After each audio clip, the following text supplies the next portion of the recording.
Facilities that make this program possible are provided by the City of Highland Park. Programs are produced independently by members of the community. The City of Highland Park is not affiliated with the following program or the producers of public access programming and is not responsible for the content. The following program does not reflect the opinions of the City of Highland Park.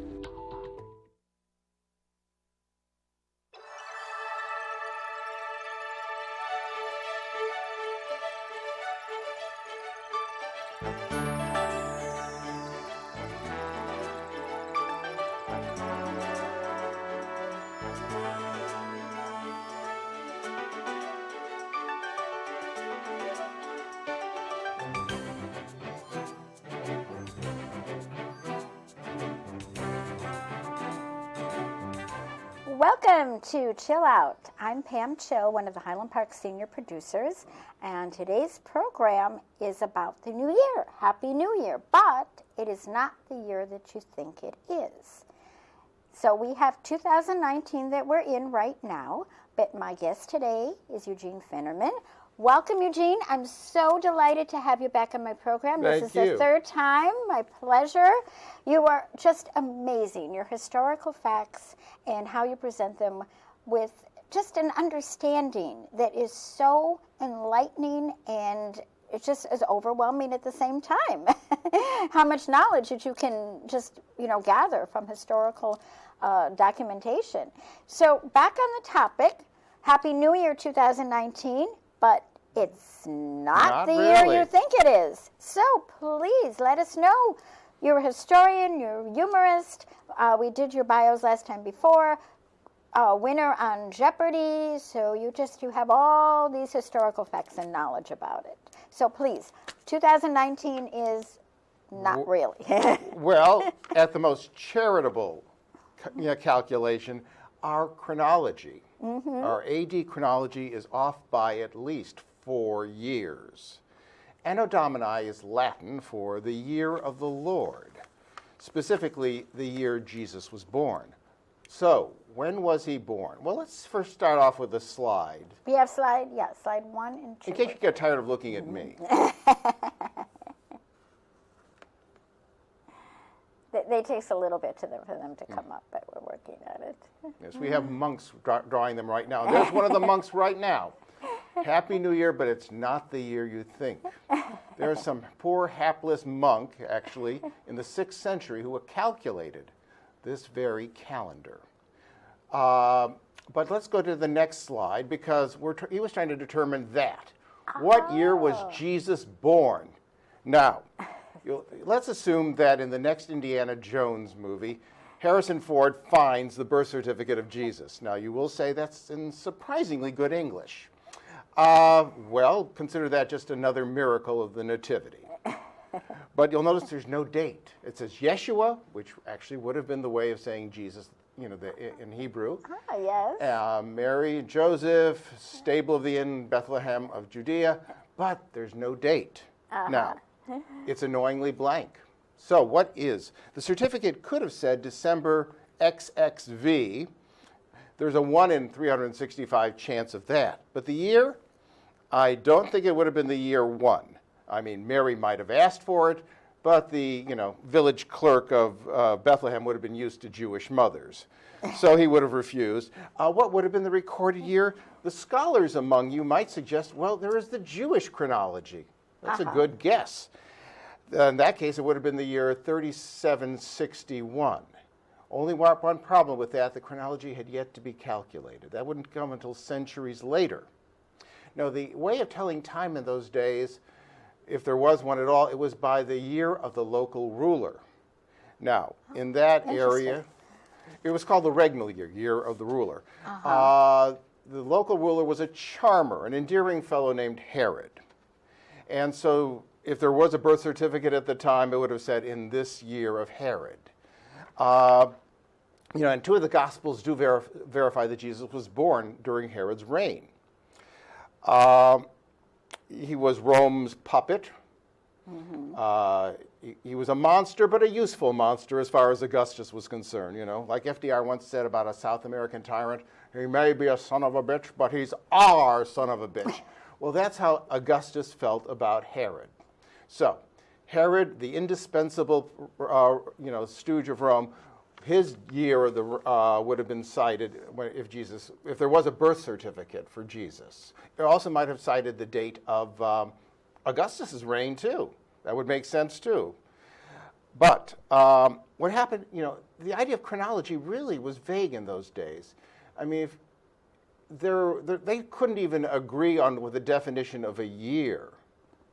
Up until roughly that time, years were often determined by what month is it, or a lunar calendar. I mean, oh right, I heard of the lunar calendar. The Jewish calendar is lunar. Right. All the early calendars were lunar, because moon, month, it's a natural way of measurement.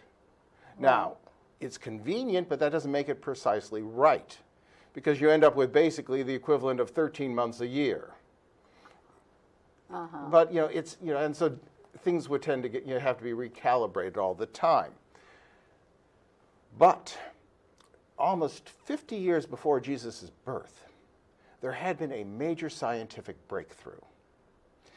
In Alexandria, Egypt, which was the Silicon Valley of the ancient world, Greek science, Babylonian mathematics, and lots of Egyptian sun. The combination of the right minds, the right measurements, and the climate for a solar calendar. This is where the solar calendar was invented, far more precise than a lunar calendar. Mm-hmm. And when Julius Caesar was in Alexandria, Egypt, he picked up both Cleopatra and the idea of a solar calendar. Let's see a picture of Julius Caesar. Slide 3, please. Slide 3. There he is, Julius Caesar, who for all practical purposes is the father of time. Up until Julius Caesar, Rome's year was basically a lunar calendar, 355 days long. The Roman calendar started in March. Well, if you're a Roman, warfare begins, in March. So let's start the year then too. That's the Roman mentality. It suited their personality. But Julius Caesar was not particularly deferential to the old calendar, let alone the Republic. So he imposed himself and the solar calendar, modestly called the Julian calendar, on the Roman Empire.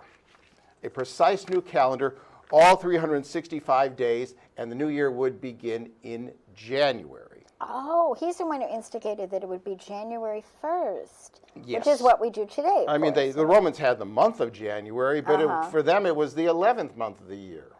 Or they were terribly precise about it, but if they had a calendar that lasted only 355 days, there were some serious mathematical discrepancies. Now that year, Julius did not last past the month of March. You may have heard of the Ides of March. March, right. But his calendar did. 1600 years without a single correction, even though by a few centuries later it started to need them. Those leap years were beginning to add up. But in the wake of Caesar's death, Rome succumbed to a series of civil wars. His great-nephew would eventually inherit the empire. And to establish a sense of legitimacy he had just overthrown the Republic, he felt, let's create a new chronology. Or he patronized. Someone had come up with the idea, how about a chronology beginning with the founding of Rome by Romulus and Remus? And that way you can be the inheritor of that chronology. After all, in the Roman Empire, the only time that matters is Rome's. Right. So, let's just slide 4. And the concept of from AUC, ab urbe condita. I suppose, I don't know whether I should say that, try saying that with an Italian accent or not. But it's from the founding of the city. Uh-huh. And its year 1 would correspond to 753 BC by our standards. So they had calculated by that, a difference of 753 years. And for them, that was the only time that mattered. They admitted that things existed before Rome had been founded, such as the Trojan War. They knew the Egyptians had a wonderful civilization thousands of years before. But for their purposes, AUC, that was the time that mattered. And it was a good system. First off, Augustus did have a long reign. So they could have continued, well, this is the 14th year of Augustus. I mean, he actually lasted 41 years. Most Roman emperors didn't. They tended to have a very abrupt retirement policy there. In fact, there were 80 emperors in 500 years. Mm-hmm. 1 year there were 4 emperors, only one of whom died of natural causes. Oh. So you can see where, you would want something that obviously transcended the reign of the emperor, and having the concept of AUC, from the founding of the city would give you a sense of history, of chronology. Absolutely. What about, I just want to interject, Roman numerals? When did they come? Oh, Roman numerals predated that. And Roman numerals are part of the problem because they're great for public buildings, cornerstones. And the Olympics. Right? But yes. The Greeks actually, their idea of chronology was, they didn't, because there were so many small city-states, the way the Greeks measured time was by the Olympics. Remember the year Demetrius won the javelin contest? Well, it was around then that my great-uncle broke his hip. No, I mean, it was, that's how the Greeks would measure time, because at least the Greeks, with all their various city-states, couldn't agree on a ruler, at least until Alexander the Great. But they did have this concept of, they all shared in the Olympics. So for them, that was the chronology. Of course, if you hated sports, then you were really miserable. I would have been a very unhappy historian in ancient Greece. Anyway. Carry on. Anyway, so let's go to slide 5, because something would change in, may I introduce you to the Emperor Constantine, or in this case, the Easter Caesar. In the year 1078 AUC, from the founding of Rome, or as we might say, 325, under the protection of the Emperor Constantine, Christians had emerged from the catacombs and now were at each other's throats. So as referee as well as emperor, Constantine summoned a church council to his palace at Nicaea, trying to get the various factions to agree on anything. Yes, the council agreed that there was a trinity. And no, the clergy did not have to be celibate. That decision would be later revised. Oh, really? Yes, it was not, bishops, could bring their wives to that particular council. It wouldn't be until a few centuries later that would be frowned on. And another question that was decided was, when is Easter? Because Constantine was a Christian, the bishops obviously were. They had to agree on Easter. Now, traditionally, Easter had been based on the Jewish Passover. I mean, that's gospel, literally. Because Christ was in Jerusalem at the time of, the Passover.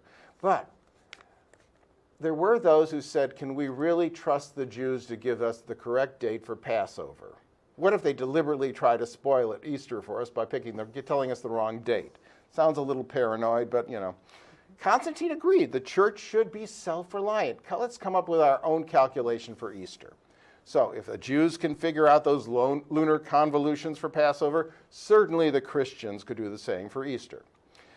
The emperor ordered that the Easter be celebrated after the first full moon following the spring equinox. Someone in Alexandria, Constantinople, or Rome could figure it out, all those intellectuals there. And then the church newsletters could easily disseminate the information throughout the empire. The Roman Postal Service worked, and the Roman Empire is eternal, so, that's, why worry? Well, eternal obviously was not, had a more lax definition at the time. The Roman Empire started collapsing within a century after that, Constantine. And 2 centuries later, Western Europe was in chaos, the Dark Ages. But the church still existed. Easter remained on the calendar, of course, the church would insist on that, but no one could agree on that calendar. There were a variety of schedules. Gaul had one, Alexandria had another, and so did Ireland. When exactly is the spring equinox? There was a conviction among some that it was always on the same day, March 25th. which, England adhered to that for centuries, even until the 18th century, that, and began its new year on March 25th. But the Bishop of Rome, soon to call himself the Pope, living in a ransacked city under a barbarian king, still considered himself the primate of Western Europe. Trying to maintain some authority, he wanted to establish a uniform observance of Easter.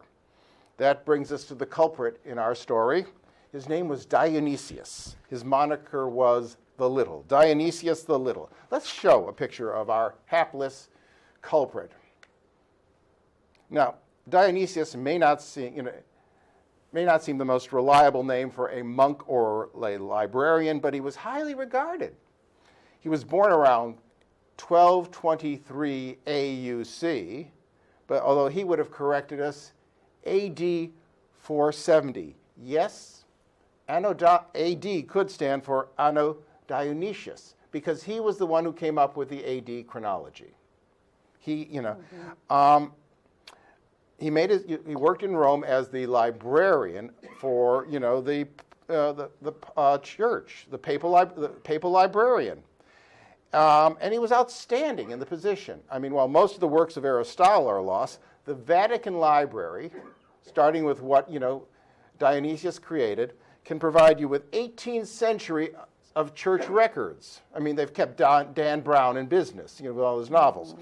Would you like the notes from the Third Council of Toledo? Would you like the trial transcript of Joan of Arc? It exists.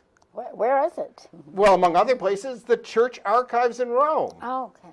I mean, Dionysius ought to be the patron saint of libraries, archives, trivia games, and Jeopardy. Now, in 525, he was asked to calculate the upcoming dates for Easter. He did. 100 years, of upcoming Easters. And then he realized there's a problem. There's no context. You can't just say the year after that, it'll be April 3rd, the year after that, March the 30th. You need a context. You can't, and how do you identify the future? You just can't ask someone to remember, 3,650 days from now.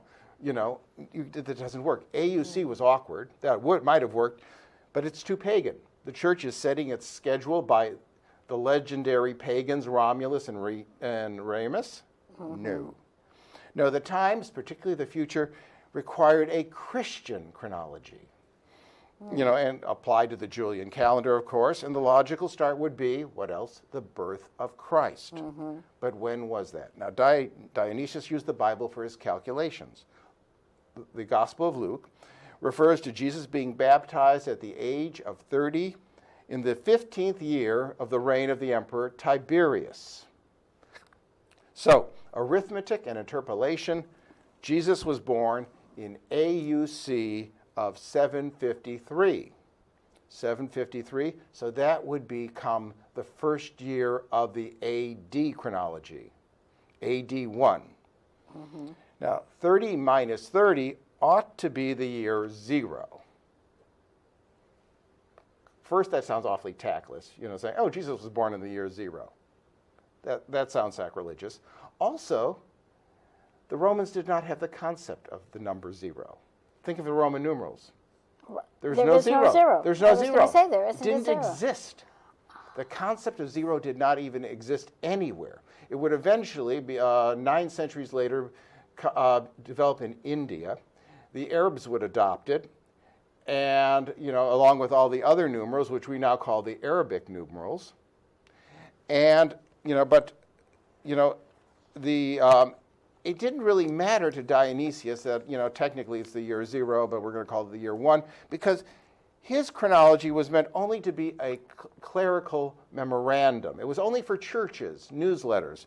A year here or there, it doesn't matter. It's the future that counts. So if 365 days from now will be the year 2, and then after that the year 3, or in this case we're talking about the year 525, 526, 527. These bishoprics in Ireland and France and Spain and Italy would be sharing the same calendar, the same year, and they would know the same date. Oh, in the year 600, Easter's going to be April so-and-so. The following year. So that's all that really mattered. Now, as I said, the church was prevailing over the chaos of the Dark Ages. Nowhere in the Dark Ages, nowhere was more opaque than Britain in the Dark Ages. The Angles and Saxons had proved a disgrace even among barbarians. Most of the barbarians actually had a certain appreciation of classical civilization. I mean, you basically like what you loot. And they adapted to the superior culture. At least in converting to forms of Pidgin Latin that became known as Spanish, French, and Italian. The Visigoths occupy Spain, and they eventually become Iberians, learning the Latin. But the Angles and Saxons, who had overrun Roman Britain, insisted on retaining their Germanic dialect, English. Now, in the 6th and 7th centuries, the church managed to convert the Angles and Saxons, but not civilize them. 8th century England was still a patchwork of squabbling tribes, their kinglets no less barbarian than their pagan grandfathers. But in this desolation, let me introduce you to one of our heroes. Slide 7, please. No. He's another hero, but a slide before that, please. Venerable Bede. Hi there. No, well, let's go back to Bede. In this desolation, the man whose name was Bede, but his name was, we remember him as the Venerable Bede. He lived in the late 7th and early 8th centuries, and he was not even situated in the relative sophistication of Canterbury, but which at least got occasional mail from Europe. No, Bede was a monk in northern England. I mean, it's still bleak there. I mean, imagine what it would be like in the 8th century. Or we could place him in our own contemporary context. Imagine you're in North Dakota with only an adding machine and a 10-year-old copy of the Farmer's Almanac, and yet with just that, you still find 6 mistakes in the theory of relativity. That's what Bede did. I mean, he was incredibly brilliant. And, he'd let you know that, too. No one would say he was modest. He knew he was a genius, and he would evaluate your intelligence by your degree of deference. I mean, his local bishop was obviously an idiot. However, the Archbishop of Canterbury appreciated England's resident genius. And Bede was assigned the task of calculating Easter. Because, it's the Dark Ages, there's chaos, there's no guarantee we can get the latest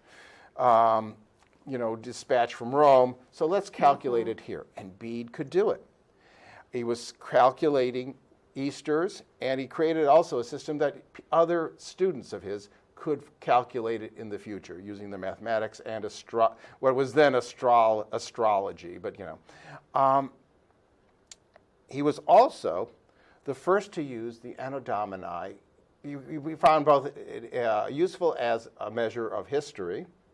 The very first person to do it. But he was also the first to catch the mistakes in the AD chronology. First, he immediately saw the year 1 couldn't possibly be, Jesus was not born at the age of 1. So technically, he was born in the year 0. So the chronology is off by that. Then he saw another mistake. In the 6th century, a librarian who had calculated it, Dionysius, had said in the 15th year of Tiberius, and Bede said, well, wait, 15th year means it's only 14 full years. So you're actually off by another year. So guess what? Jesus was really born in 2 BC. And he announced that, and the local bishop immediately threatens him with a charge of heresy. How dare you say that? Bede did not suffer fools, and he went over the local bishop's head and say, if I'm burned alive, it might make it difficult for me to calculate Easter for you. So the archbishop said, you're right, just try to be discreet, get along with the local guy, you know. But obviously he was far more intellectually. Well, he knew what he was, right. I mean, he knew who he needed, and, you know, Right. and so he was indispensable. Absolutely. The local bishop was dispensable, Bede was not. So the archbishop protected him. But it's interesting, while Bede is the first to say this chronology is wrong, he also said, but it's so convenient. So he created the first written in Anglo-Saxon history of England. Oh, And he astonishing, used yes. the AD chronology. You know, instead of saying in the 4th year of King Penda of Mercia, he would pick, oh, this was in the year 680 or something like that. It made sense. He was also the first to say, and this occurred before the birth of our Lord. Julius Caesar invaded Britain 55 years before the year of the Lord. No one had ever done that before. This is the the first AD chronology, using AD as history, and the first concept of BC before Christ. Right. He had invented it. This brilliant man of all places, northern England in the 8th century, comes up with these wonderful concepts. And so. Yes, he could just as easily be called, the irascible Bede, but he was brilliant. And so he was a one-man university. His students then taught other students. Like a second-generation Bede student ended up as the chief clerk of Charlemagne. Oh. And then introduced to and Charlemagne was the most powerful man in Western Europe.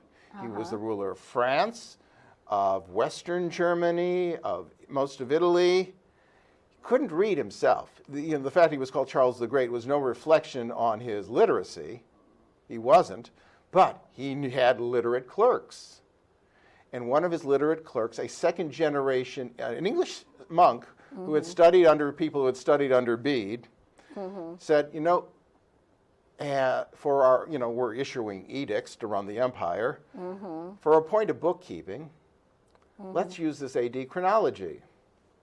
So, we want the tariffs in, southern France to be so-and-so, and we're stamping it in the year 790 Anno Domini. So it's, so this was the first use in a way in Western Europe of AD as a, time frame. It was spreading from what had been an English brilliant idiosyncrasy to Western Europe. Now, I can't say it caught on very quickly. I mean, let's consider the Magna Carta, one of the greatest documents of the Middle Ages. Now, what year was the Magna Carta? We would say 1215. I defy you to find that year on the charter itself. It isn't there. It's dated in the 17th year of King John. Okay. With that, I have to say we're running out of time. Oh, we are? Do you want to get to the last slide? The very last slide is of me. I got it. We're done then. Anyway, in the 17th century, there was a revolution in science. The Renaissance had come to science. Johannes Kepler, noticing that the Star of Bethlehem was probably a conjunction of the planets Mars and Saturn and Jupiter, said, if it had just occurred over Northern Europe, he said, I bet this has occurred before. He found that there had been one in 6 BC and said, you know what? This was the Star of Bethlehem. But if Jesus was born around the time of the Star of Bethlehem, then Jesus was born in 6 BC, not 1 AD. 1 AD would have been halfway to his bar mitzvah. So, 6, Anyway, so that's in a way when Tom Hanks would have the role of Johannes Kepler. Anyway, there were others who provided more details. But since Kepler, and the church said, okay, fine, it's only a matter of bookkeeping. Okay, very, very good. Anyway. Alrighty, this has been a wonderful, amazing, astonishing history lesson that I've ever had. And, it's just I just fathom how you gained all this information and I'm all an the idiot research savant. you've done. Yeah. Yes, but I thank you so much. Anyway, well, thank you.